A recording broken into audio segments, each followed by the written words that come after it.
Bitchy SIL wanted cat's attention. The cat chose me. My SIL has always been passive-aggressive and rude to me due to issues she specifically has with my partner, her brother.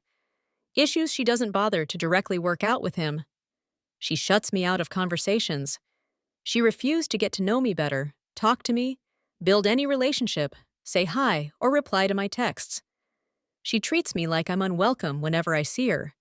She's one of those, I like cats more than I like people, and I will always remind you of that types. At a friend's party, she begged and pleaded for their cat's attention all night.